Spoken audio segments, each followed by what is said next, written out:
نہیں ہوا اس ٹائم پہ، اب خیر شادی ہو گئی تو اب اس کو صبر کرنا چاہیے اور آہستہ آہستہ بیوی کے اخلاق کو چینج کرے، فورس کر کے بالکل ایک دم اس کو عورت کو مرد بنانے کی کوشش نہ کرے، عورت کو مرد بنانے کی کوشش نہ کرے۔ شیخ محمد بن یعقوب الکلینی کتاب کافی میں روایت لے کر آئے ہیں، فرماتے ہیں کہ قال ابو عبداللہ علیہ السلام ان ابراہیم علیہ السلام شکا الی اللہ عز وجل ما یلقا من سوء خلق سارہ۔ ابراہیم علیہ السلام نے اللہ سے شکایت کی اپنی زوجہ سارہ کے برے اخلاق کے بارے میں کہ سارہ کا اخلاق بہت خراب ہے، وہ مجھے بہت اذیت پہنچا رہی ہے۔ فَأَوْحَى اللَّهُ تَعَالَى إِلَيْهِ، اللہ نے ابراہیم پر وحی نازل کی، انما مثل المرأة مثل الضلع المعوج، عورت کی مثال پیٹھ کی ہڈی کی مثال ہوتی ہے، جو ربز ہوتی ہے یا پیٹھ کی جو اسپائنل کارڈ ہوتا ہے، آپ دیکھتے ہیں وہ ٹیڑھا ہوتا ہے، ہر ایک میں سے ہوتا ہے، اس میں کرو رہتا ہے۔ آج تک دنیا میں آپ نے سنا ہے کسی آرتھوپیڈک سرجن نے کوشش کیا ہو کہ اس ہڈی کو سیدھا کر دے پورا؟ اگر اس کو سیدھا کرنے جائیں گے تو وہ ہڈی ٹوٹ جائے گی، اور اللہ نے یہی کہا ان اقمتہ کسرتہ، اگر تم اس ہڈی کو سیدھے کرنے جاؤ گے تو تم اسے توڑ دو گے۔ یعنی اگر بیوی کو بہت زیادہ تم کوشش کرو گے بہت اچھا بنا دے، نہیں، وہ عورت ہے، عورت رہے گی، اس کا اپنا اخلاق ہے، اس کا اپنا مزاج ہے، اس کی اپنی طبیعت ہے، اس کو بہت اچھا توقع مت رکھو، اگر بہت اچھا بنا جاؤ گے ٹوٹ جائے گی، تم توڑ دو گے۔ وَإِن تَرَكْتَهُ اسْتَمْتَعْتَ بِهِ، اور اگر تم نے اس کو اس کے حال پر چھوڑ دیا جیسی ہے ویسی ہے تو تم اس سے زندگی کا لطف لے سکتے ہو، انجوائے کر سکتے ہو لائف۔ اور پھر آخر میں اللہ نے نصیحت کی اصبر علیہا، صبر کرو سارہ کے اس اخلاق پر، صبر کرو، صبر سے کام لو ابراہیم۔ اللہ نے نصیحت کی ابراہیم کو۔ تو یہ کچھ چیزیں ایسی ہوتی ہیں کہ بھائی ان کو چینج کرنا۔ ابھی دیکھیے ایسا ہوتا ہے نا کہ ہم چاہتے ہیں بالکل جیسے ہم ہوں ویسے ہماری بیوی ہو جائے، وہ ممکن نہیں ہے، کیونکہ دیکھیے اس میں چند باتیں ہیں لیکن ابھی وقت نہیں ہے، بس مختصراً آپ کی خدمت میں عرض کرتے ہیں کہ آپ جب بیوی سلیکٹ کرتے ہیں تو آپ بیوی کو سلیکشن کے ٹائم کیا یہ معیار رکھتے ہیں کہ جو جسمانی خصوصیات مجھ میں پائی جاتی ہو وہی جسمانی خصوصیات میری بیوی میں بھی پائی جانا چاہیے؟ ہرگز نہیں ہو سکتا، ہرگز نہیں ہو سکتا، وہ پھر عورت نہیں رہے گی۔ تو جب جسمانی طور پر آپ وہ چیز ایکسپیکٹ نہیں کرتے اور نہیں ہونا چاہیے تو پھر اخلاق کے اعتبار سے، جذبات کے اعتبار سے آپ کیوں توقع رکھتے ہیں؟ صبر کریے، کمپیٹیبلٹی ہونا چاہیے۔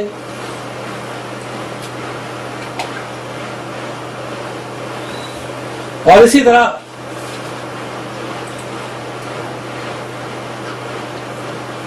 ایک عورت پیغمبر اکرم صلی اللہ علیہ وآلہ وسلم کے خدمت میں حاضر ہوئی اور اس نے سوال کیا کہ عورت کا کیا حق ہوتا ہے اپنے شوہر پر؟ پیغمبر نے فرمایا کہ پہلی چیز یہ ہے کہ اس کو لباس دے، یعنی اس کے جسم کو ڈھکے، اور اس کو لباس دے، کپڑے دے تاکہ وہ کپڑے پہن سکے۔ دوسری چیز یہ کہ اس کو کھانا دے، غذا دے۔ اور تیسرا حق یہ ہے، پیغمبر فرماتے ہیں، یہ کافی میں حدیث ہے، جلد 5 صفحہ نمبر 511 اور حدیث نمبر 2. تیسرا حق یہ ہے کہ ان اذنبت غفر لها، اگر بیوی گناہ کرے، غلطی کرے تو بیوی کو معاف کر دے، نظر انداز کرے، ہر چھوٹی بات کو نہیں پکڑے، چھوٹی چھوٹی بات. اکثر لوگ جب آتے ہیں مسئلہ لے کر تو آپ دیکھیں چھوٹی چھوٹی باتوں کو پکڑ کر بیٹھتے ہیں، اور واقعا اگر یہی یعنی وہ لوگ سامنے والے کی بات سننے کو تیار نہیں رہتے ہیں، کہتے ہیں ہماری بیوی نے یہ کیا یہ کیا یہ کیا یہ کیا. اوکے ٹھیک ہے، آپ کی بات بالکل صحیح ہے، کیا ہوگا یقیناً. اب ان کی طرف سے بھی آپ سن لیجئے، آپ نے اس میں 50 غلطیاں نکالی، وہ آپ میں 55 نکال رہی ہے. اپنی بھی غلطیوں کو دیکھیے. تو آپ جب ان سے کہا وہ یہ غلطیاں وہ بتا رہی تو کہتے ہیں وہ غلطی تھی کیا، وہ غلطی ہے. اب چھوٹی چھوٹی باتیں تو سب سے ہوتی ہے، تو وہی چیز اس کے لیے بھی اپلائی کرتی ہے، سوا اپنے لیے کیوں. یہاں پیغمبر نے فرمایا کہ یہ مرد کی ڈیوٹی ہے کہ اس کو معاف کر دے، یہ ڈیوٹی ہے، واجب ہے کہ معاف کر دے. پھر اس کے بعد یعنی یہ صبر و تحمل، یہ بہت جو ایک بہت ہی اہم چیز ہوتی ہے کہ جس کے لیے روایات میں اتنی تاکید ہے، اتنی زیادہ تاکید ہے کہ اسی کوئی حد و انتہا نہیں ہے، بہت زیادہ، کہ صبر کرنا چاہیے جس حد تک ممکن ہو، شادی کو کامیاب بنائے تاکہ اچھے سے زندگی بسر کر سکے. اور یہاں ایک بات آپ کی خدمت میں عرض کرنا چاہتے ہیں کہ نہ صرف بیوی اور شوہر بلکہ یہ ہر چیز میں اپلائی ہوتی ہے، ہر چیز میں، کوئی بھی ریلیشن شپ میں، چاہے دو دوست ہوں، چاہے بھائی بھائی ہوں، چاہے ماں باپ ہو، کوئی بھی ہو، کہیں بھی ہو. البتہ ماں باپ کے اختیارات ہوتے ہیں، ماں باپ کے اختیارات ہوتے ہیں، وہ ایک الگ چیز ہے، لیکن جنرلی ایک جو چیز اپلائی ہوتی ہے کہ ہمیشہ ایک وہ کسی بھی ریلیشن شپ میں آپ یہ دیکھیے کہ جو آپ کے ڈپازٹس ہیں وہ وڈرال سے زیادہ ہونا چاہیے ہمیشہ. مثلا اگر آپ نے جا کے کسی بینک میں کھاتا کھولا، آپ نے کھاتا کھولتے ہی ساتھ آپ نے کیا کیا کہ بینک میں آپ نے ڈالا 5,000 روپیہ اور اس کے بعد آپ نے کسی کو چیک دے دیا 10,000 کا، کیا ہوگا وہ چیک کا؟ وہ چیک آنر ہوگا؟ وہ چیک آنر نہیں ہوگا، وہ چیک باؤنس ہوگا. کیوں باؤنس ہوگا؟ وہ چیک اس لیے باؤنس ہوگا کیونکہ وہ کہیں گے کہ بھائی آپ کے کھاتے میں اتنا ہی ہے، آپ کے کھاتے میں صرف 5,000 روپیہ ہے اور آپ 10,000 میں ڈرا کرنے کی کوشش کر رہے ہیں، یہ پاسبل نہیں ہے. تو جب بھی کوئی ریلیشن شپ ہو تو پہلے اتنا ڈپازٹ کریے کہ آپ اس کا کچھ وڈرا کر سکیں. یعنی کیا مطلب کیا ہے؟ مطلب یہ ہے کہ اگر آپ نے 10 نیکیاں کی تو کبھی ایک مرتبہ ناراض ہو جائیے. 10 اچھے کام، 10 نیکیاں، 10 احسانات کرنے کے بعد ایک کبھی مثلا برا سلوک ہو گیا، ٹھیک ہے، تو وہ بھی خیال رکھتی ہے کہ نہیں اس نے 10 اچھے کام کیا، بھی تھوڑا ناراض ہو گیا، کوئی مسئلہ نہیں، وہ بھی صبر کرتی ہے. اسی طرح جب وہ اگر اس کا برا سلوک رہتا ہے تو 5-7 برے سلوک پر اگر آپ صبر کریں اور اس کے بعد ایک میں اس کو ڈانٹ دیں، سمجھا دیں، ڈانٹ دیں تو ایک الگ چیز ہوتی ہے. لیکن ہر چھوٹی بات میں اس کو ڈانٹنا تو پھر یہاں وڈرال زیادہ ہوتا ہے ڈپازٹ سے زیادہ. اور جہاں وڈرال زیادہ ہوتا ہے ڈپازٹ سے وہاں ریلیشنز نہیں ہوتے ہیں، وہاں چیز آنر نہیں ہوتی ہے. ہر چیز میں اگر آپ کسی سے بھی تعلقات میں اگر آپ بات کریں اور صرف اس کی برائی کرتے رہے، تمہارے میں یہ خرابی ہے، تمہارے میں یہ خرابی ہے، تم میں یہ خامی پائی جاتی ہے، تم میں یہ برائی پائی جاتی ہے، تو وہ 1-2 بار تو سنے گا، اس کے بعد بھائی تو اپنا کام کرو، ہم کو اپنا کام کرنے دو. لیکن اگر آپ کسی کی اصلاح کرنا چاہتے ہیں تو اس کا طریقہ کیا ہے؟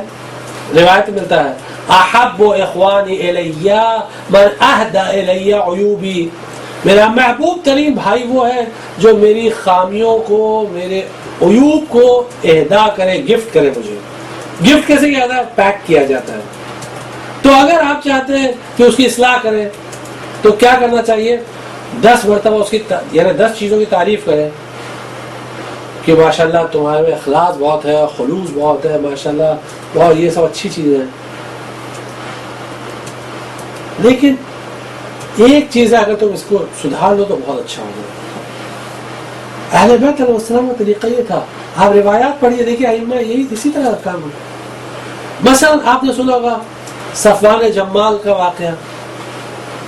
امام صفوان کو جب ہارون عباسی کو، عام طور سے لوگ ہارون رشید کہتے ہیں، وہ غلط ہے، رشید نہیں تھا، وہ گمراہ تھا. وہ ہارون العباسی، ہارون العباسی جو مخالفین اس کو رشید کہتے ہیں، وہ رشید نہیں تھا. ہارون العباسی کو اونٹ کرائے پر دیا تھا صفوان جمال نے. تو امام نے صفوان سے کیا کہا؟ جملہ کیا کہا؟ کہا صفوان تم بہت اچھے ہو، تمہارے میں بہت اچھائی ہے، صرف ایک خرابی ہے بس. دیکھیے یعنی امام نے کہا کہ تم بہت اچھے ہو، تمہارے بہت اچھائی ہے، بہت خوبیاں ہیں، مفہوم میں روایتی ہے، مضمون میں روایتی ہے. ایک خرابی ہے، اور یہ کہ تم اونٹ دیتے ہو کرایہ پر.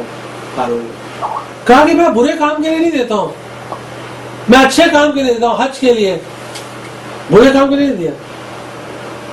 تو امام نے کہا کہ دیکھو صفوان، بات تمہاری صحیح ہے کہ تم اچھے کام کے لیے دے رہے، لیکن جب تمہارے اونٹ جاتے ہیں تو تم اس بات کی توقع نہیں رکھتے ہو، ایکسپیکٹیشن نہیں رکھتے ہو کہ ہارون واپس زندہ آئے تاکہ تمہارے اونٹ تم کو واپس ملے اور تمہارا نقصان نہ ہو. کہا وہ تو ایکسپیکٹیشن ہے. یعنی اس کا مطلب یہ کہ ایک ظالم کو تم ظالم کی بقا کی ایکسپیکٹیشن رکھنا، ہاں وہ تو ہے. کہا یہ جائز نہیں ہے، یہ غلط ہے. ہارون کے بعد صفوان کے بعد سمجھ میں آ گئی، صفوان کے بعد سمجھ میں آ گئی، اور صفوان نے کہا کہ تو لہذا اس میں اہم چیز کیا ہوتی ہے کہ اس کی تعریف کرتے رہیں، اس سے اچھے سے پیش آتے رہیں، اور اس کی غلطیوں کو نظر انداز کرتے رہیں، تو پھر بہت سارے مسائل خود بخود حل ہو جائیں گے. اور کبھی کبھی تو کچھ باتیں ایسی سننے آتی ہیں کہ جو جس سے واقعا یعنی عجیب لگتا ہے کہ یعنی کیسی باتیں یہ کر رہے ہیں لوگ. یعنی بیوی میں جو طبیعی چیزیں ہیں اس کے بارے میں برائی کریں گے، مثلا وہ اچھی نہیں لگتی ہے، یہ آپ کو پہلے دیکھنا چاہیے تھا. روایات میں اس کے لیے منع کیا گیا ہے، روایات میں منع کیا گیا کہ خوبصورتی کے لیے شادی مت کرو، پیسے کے لیے شادی مت کرو، یہ دو چیزوں کے لیے شادی مت کرو، نہ خوبصورتی کے لیے نہ پیسے کے لیے، کیونکہ یہ دونوں چیزیں زائل ہونے والی ہیں. بلکہ شادی دین کے لیے ہونا چاہیے، شادی دین کے لیے، تو نہ خوبصورتی کے لیے نہ پیسے کے لیے. تو یہ بہت بہت اہم چیز ہے کہ جس کی طرف انسان کو ہمیشہ متوجہ رہنا چاہیے اور اس پر دھیان دینا چاہیے. اب جو ہم لوگ اگلے موضوع پر آتے ہیں، البتہ اس میں چند باتیں اور ہیں، اگر وقت بچا تو پھر اس کی طرف لوٹ کر آئیں گے اگر اللہ نے توفیق دی، اگر وقت بچا تو. وہ یہ کہ یہ جو تعلقات خراب ہوتے ہیں ان کی وجہ کیا ہوتی ہے اور پھر اس کا حل کیا ہے. اگر مثلا کچھ جو بھی وجہ ہے